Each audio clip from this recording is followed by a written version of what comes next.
नमस्कार दोस्तों, राधे राधे, जय श्री कृष्णा। दोस्तों, कमेंट बॉक्स में जय श्री कृष्णा अवश्य लिखें। आइए जानते हैं आखिर महात्मा जी को बिल्ली इतनी प्रिय क्यों थी। एक बार एक महात्मा जी अपने कुछ शिष्यों के साथ जंगल में आश्रम बनाकर रहते थे। एक दिन कहीं से एक बिल्ली का बच्चा रास्ता भटककर आश्रम में आ गया।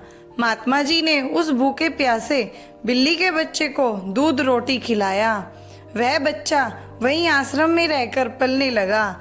लेकिन उसके बाद आने के बाद महात्मा जी को एक समस्या उत्पन्न हो गई कि जब वे साएं ध्यान में बैठते तो वह बच्चा कभी उनकी गोद में चढ़ जाता, कभी कंधे या सिर पर बैठ जाता।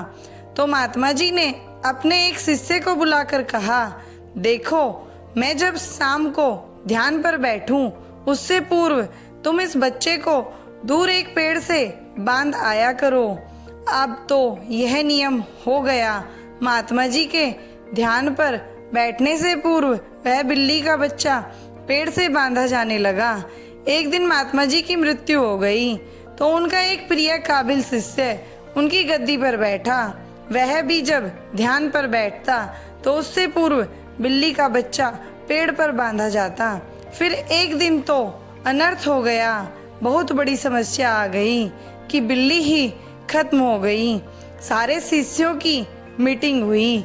सबने विचार विमर्श किया कि बड़े महात्मा जी, जब तक बिल्ली पेड़ से न बंधी जाए तब तक ध्यान पर नहीं बैठते थे। अतः पास के गांव से कहीं से भी एक बिल्ली लाई जाए। आखिरकार काफी ढूंढने के बाद एक बिल्ली मिली, जिसे पेड़ पर बांधने के बाद महात्मा जी ध्यान पर बैठे। विश्वास माने उसके बाद जाने कितनी बिल्लियां मर चुकी और न जाने कितने महात्मा जी मर चुके। लेकिन आज भी जब तक पेड़ पर बिल्ली न बांधी जाए तब तक महात्मा जी ध्यान पर नहीं बैठते हैं। कभी उनसे पूछो तो कहते हैं, यह तो परंपरा है, हमारे पुराने सारे गुरुजी करते रहे, वे सब गलत तो नहीं हो सकते। कुछ भी हो जाए हम अपनी परंपरा नहीं छोड़ सकते।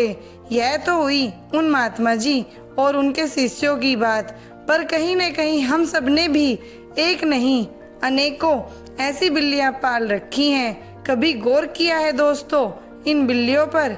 सैकड़ों वर्षों से हम सब ऐसे ही और कुछ अनजाने तथा कुछ चंद स्वार्थी तत्वों द्वारा निर्मित परंपराओं के जाल में जकड़े हुए हैं। जरूरत इस बात की है कि हम ऐसी परंपराओं और अंधविश्वासों को अब और न पनपने दें और अगली बार ऐसी किसी चीज पर यकीन करने से पहले सोच लें कि कहीं हम जाने अनजाने कोई अंधविश्वास रूपी बिल्ली तो नहीं पाल रहे हैं।